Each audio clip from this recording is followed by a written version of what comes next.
Y continuamos con más, llevándoles esta fabulosa historia de Fátima Duarte, una de las psicólogas más impresionantes de Honduras, y me cabe decirlos, pues diría yo la más grande de Honduras. Imagínese usted, estudiando un poco todo su perfil académico, usted ha sido preparada en diferentes países. Me encantaría que nos hablara un poco de su preparación nacional e internacional. Bueno, la decisión de ir a Tegucigalpa ya fue un desarraigo familiar. No fue inicialmente ese el proyecto. Yo deseaba ir a Costa Rica, obtuve una beca, pero mi mamá, siendo yo la hija mayor, dijo, no, mi hija no se va tan lejos. Así que me tocó estudiar en Tegucigalpa, lo que fue una estupenda idea finalmente, aunque no me di cuenta en un inicio. Pero fue una muy buena decisión porque en ese tiempo tenían un sistema que se llamaba sistema modular, y este sistema modular nos permitía unos niveles de exigencia bien altos, en los que yo cabía bastante bien porque el nivel de exigencia familiar ya había sido entrenada. Ya era ya un entrenamiento. Entonces el sistema era muy bueno y esto nos obligaba a hacer esfuerzos enormes, porque las clases, a diferencia de lo que se pasa ahora, se pasaban con 80%. Y eran en semestres, o sea, si perdía una clase, o sea, si perdía el semestre, perdía todas las clases porque eran módulos. No llevábamos como 5 clases, sino un módulo con 8 clases, pero una sola nota. Vea la dificultad. Entonces, bueno, finalmente termino y empiezo a ejercer tempranamente, como era en aquel tiempo, así había que hacerlo. Empiezo a trabajar en hospital. Trabajé mucho tiempo en el hospital escuela y luego vengo a San Pedro Sula a trabajar en el Seguro Social. Pero yo hacía mi trabajo, Lilian, es que yo decía, no lo hago tan mal, y yo sabía que no lo estaba haciendo así como estaba destinada a hacerlo, pero después los niños, que era lo que veía en ese tiempo, regresaban y había de nuevo algo de la sintomatología. Yo decía, aquí hay algo que nos está fallando y parece no ser lo que yo estoy haciendo. Entonces dije, no, hay que estudiar algo más. Y me fui a la familia, y eso me hace estudiar psicoterapia de familia, porque me doy cuenta que el niño, por más que trabajemos con él, si va al mismo entorno, donde se viven las mismas situaciones, la misma dinámica, el síntoma va a volver a aparecer. Entonces eso me hace estudiar psicoterapia de familia y empiezo a hacer terapia de familia, que era bastante novedoso en San Pedro Sula. Hacerlo, no habían muchos especialistas en la rama. Y poco a poco me voy decantando por otras técnicas, y la razón de tener varias opciones es como cuando uno va al supermercado, que usted no quiere que haya una sola marca de pasta o una sola marca de, no sé, de lo que sea que vaya a comprar. Quiere varias para poder tener opciones. Pues lo mismo pasa a nivel profesional cuando tenemos algo que ofrecerle. Todos, hasta ese tiempo en el que yo egresé, 1986, imagínense, 1986, hace tantos años. Y que la psicología no estaba tan bien aceptada. Para nada aceptada, Lilian. Teníamos que luchar, lidiar, no pelearnos, pero sí enfrentar el reto de personas que creían que nosotros estábamos peor que los pacientes que íbamos a tratar. Nos llamaban de maneras despectivas. Pensaban que todos los que ingresábamos además a la carrera era porque algo malo teníamos y algo teníamos que sanar. Y además con que la gente no quería ir, no se quería acercar. Afortunadamente no ha habido un solo día de mi vida en que yo haya dicho, no puedo, tengo que hacer otra cosa porque esto a mí no me genera un presupuesto para vivir. Desde el principio creo que el trabajo hecho, el trabajo bien hecho, el esfuerzo, el cumplirle a la gente, el trabajar con disciplina, organizadamente, con compromiso, con calidad, pero también con calidez, ha permitido que todo este tiempo haya un flujo importante de pacientes y siga así después de 39 años. Pero en ese tiempo era hacer esfuerzo de estudiar algo más para brindar más opciones al paciente. Casi todos nacimos con estudios desde el psicoanálisis, que no está mal, está bien, y aquellos que lo hicieron hasta prepararse y certificarse estaba muy bien, pero no habían certificaciones clínicas. Entonces empecé a buscar, así que tuve que ir por diferentes lugares. Europa fue primer blanco en ese tiempo, cuando había que hacer esos primeros esfuerzos, porque ellos estaban en otro nivel. Y ya últimamente, quizá en los últimos, 20 años, la mirada se ha puesto en América del Sur, porque ellos también han desarrollado proyectos importantes de desarrollo profesional. Y entonces allá en América del Sur ya me tocó terapia cognitiva, comportamental, terapia de esquema, pero familia y psicoterapias generales lo hice en Europa. Sí. Y bueno, ha servido también para hacer una especie de combinación de cómo lo viven ellos y cómo lo resuelven ellos, y adaptarlo un poco a cómo lo podríamos resolver nosotros. Estamos muy lejos de estas sociedades a las que nos toca salir para seguir estudiando, pero aún así podemos hacer esfuerzos de acomodar para que nuestros pacientes se vean beneficiados por aquello que hemos ido a traer de tan lejos. Sí, y precisamente por eso es que me encanta saber que su preparación viene incluso de sociedades que están más adelantadas y que han vivido ya experiencias como las que quizá nosotros comenzamos a vivir aquí en Honduras, en este caso. Pero me comentaba acerca de los niños que regresaban después de que usted ya los había tratado, y que muchas veces los comportamientos pueden ser repetitivos o uno puede recaer por estar en un entorno que está enfermo o que no está bien. Entonces, en ese caso, usted entra al mundo de las terapias familiares. Sí. ¿Y cómo fue la experiencia cuando ya usted comenzó a implementarlas aquí en Honduras? Era complicado porque cuando éramos estudiantes, la gente, los estudiantes todos decíamos, y los profesionales en inicio decíamos, yo sí hago terapia de familia. Decía, a ver, ¿y cómo la aborda? Y lo que descubríamos era que llamaban a la familia para pedirle datos. Pedirle datos a la familia es llenar una ficha sociodemográfica, no es hacer terapia de familia.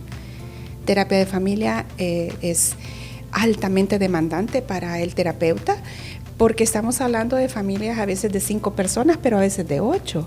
A veces al interior de esa familia que convocamos a sesión, tiene que ir la persona que nos ayuda en casa, porque es esta persona que nos ayuda en casa la que probablemente pasa más tiempo con el niño o con el pacientito que nos ha venido. Y yo hago la broma y digo, bueno, cuando haga convocatoria de terapia de familia vienen todos, mascotas, perritos, loros, todo el mundo viene. La abuela que se ha ido a vivir, porque también esa persona que se ha incorporado al sistema familiar, al núcleo familiar, también aporta algo.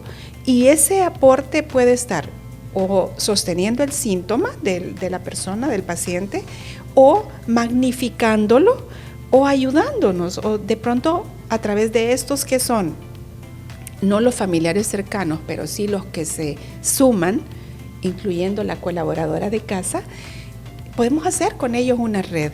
Fue difícil para que la gente entendiera que había que disponer de tiempo y que todos íbamos a estar ahí, y que además, cuando hablamos de familia, el paciente es la familia, son todos. Y todos tienen que hablar, a todos le tenemos que dar oportunidad, con todos tenemos que interactuar. Así que de ser una sesión de 50 minutos, que es lo ideal en un individual, pasa a ser una sesión de 2 o 3 horas. La demanda para nosotros es altísima.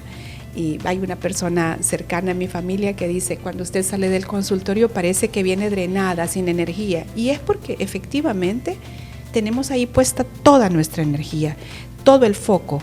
Fue difícil en ese momento, en ese tiempo en que empezamos, pero como estoy trabajando, yo trabajo en un entorno de iglesia, ahí se reciben de manera diferente. Entonces la gente sí empezó a llegar, sí le gustó la fórmula, y en las escuelas se vio muchísimo la diferencia cuando hacíamos simplemente intervención a un pacientito que cuando interveníamos a la familia. Sí. ¿Qué rol juegan el sistema de creencias en una pareja, que es la que luego pues forma la familia? El sistema de creencias es de impacto importantísimo. Todos vivimos de nuestro sistema de creencias, pero quizá habría que definir sistema de creencias que no es tener un credo, no es como la religión, no es seguir a una religión. El sistema de creencias es todo aquello que pensamos y que alimentamos en nuestro cerebro. Por ejemplo, si yo creo que todas las mamás tienen que amar y la mía no me ama, mi sistema de creencias se bloquea porque yo voy a demandar que mi mamá me ame como yo quiero que me ame. Esto es sistema de creencias para nosotros. Vea que siempre le hablo tenemos definiciones diferentes. Sí. Ahora, si vamos a hablar de credo, los credos de fe, lo que la gente crea, es sumamente importante. Tuve la maravillosa oportunidad de tener uno de mis maestros en psicoterapia de familia, era sacerdote. Y él decía, aquí no soy sacerdote, aquí soy terapeuta de familia, así que no me vengan con cosas de fe, sino con cosas de psicología. Y cuando la gente decía, pero es que la fe es importante, sí. De hecho, él decía, es el 50% del tratamiento. Porque cuando vamos a psicoterapia, vamos a que alguien nos ayude, si yo no tengo esperanza, el terapeuta tendrá que trabajar mi sistema de creencias y mejorar esa esperanza. La gente de fe ya la trae. Entonces no tengo que trabajar en eso. Así que el 50% de mi tratamiento ya está de alguna manera balanceado por esa fe que la persona trae. Y no importa en qué crea. Lo importante es que crea en algo y tenga esperanza. Esa esperanza es fundamental para organizar los objetivos terapéuticos. Wow. ¿Y sabe por qué se lo consulto? Le voy a poner varios ejemplos de familia y bueno, esto no va a ser una terapia rápida, pero sí veo literalmente cómo muchas familias se desmoronan por los sistemas de creencias de papá y de mamá en temas de fe, en temas de economía, en temas de crianza. Entonces, aquí mi pregunta va en base especialmente a los matrimonios. ¿Es importante conocer el sistema de creencias cuando usted va a elegir a una persona para casarse? ¿O ese sistema de creencias puede cambiar en el camino o con el tiempo? Porque siempre escuchamos decir, las personas cambian, nunca somos las mismas. Pero ¿cuáles serían esos valores que uno debe de ver antes de elegir a una pareja? De hecho, cuando hacemos estas intervenciones a parejas jóvenes que van a elegir a su pareja, siempre le damos como una lista que hay que ir chequeando a ver si ya lo conozco. Por ejemplo, cómo es la persona con su familia, cómo responde, cómo resuelve los problemas. Desafortunadamente, y digo desafortunadamente porque en las últimas décadas hemos ido perdiendo esto lindo que teníamos de conocerse, gustarse y luego acercarse un poco y luego acercarse un poco más y luego tener una cita y luego que me lleve a comer y luego que me lleve a su casa, conocer a su familia. Todas estas aproximaciones son básicas para elegir a una persona porque la voy a ver en contextos diferentes, resolviendo diferente. Yo no puedo entrar al cerebro de una persona siendo o no psicólogo, no es así de sencillo, pero sí puedo ver cómo la persona se comporta. Y entonces veo cómo se comporta cuando vamos a un lugar, nos llevan la comida, veo si agradece, si no agradece, si es grosero con la persona que nos ayuda para que comamos, cómo responde, cómo resuelve los problemas de la vida cotidiana cuando va conduciendo y alguien se cruza, qué se le ocurre, cómo es con los animales, cómo es con las plantas, cómo es como hijo o como tío o como hermano.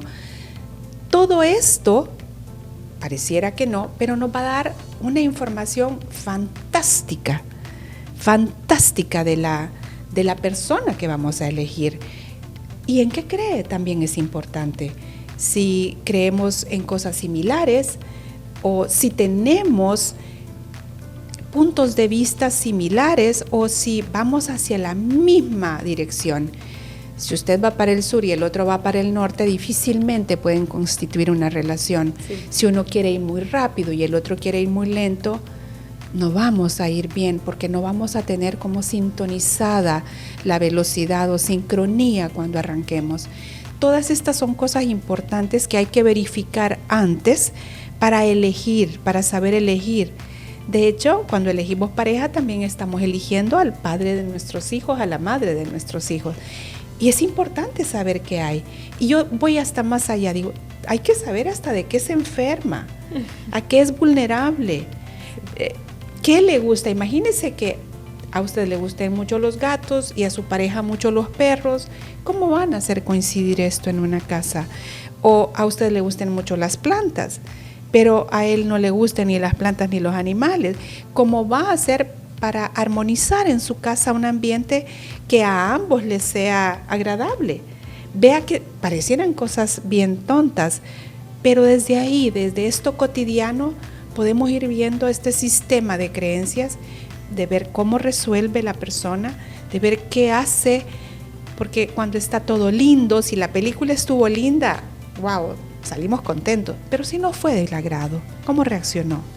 Uh-huh. Si la comida se la sirvieron fría o tarde, o llegó primero la mía, y ver en qué lugar me pone. Ahí es donde las acciones y el comportamiento no mienten. No. No mienten. No. Porque es como lo que hacemos y repetimos, entonces sí. Nos sale natural. Sí, y eso es lo que ya está en nuestro sistema. Claro, y no es que no podamos cambiar, Lilian, todos podemos cambiar. De hecho, si no creyéramos que podemos cambiar, yo no estaría aquí, no sería profesional de la psicología, porque los psicólogos tratamos de vender la idea de cambio, que sí se puede cambiar, pero la motivación para cambiar tiene que venir de dentro. Sí. Para estar motivado al cambio, la persona tiene que entender cuál es el beneficio para que cambie. Así es. Este programa se me está haciendo muy corto. Tenía otra pregunta, pero me indican que vamos a una breve pausa y ya regresamos con más.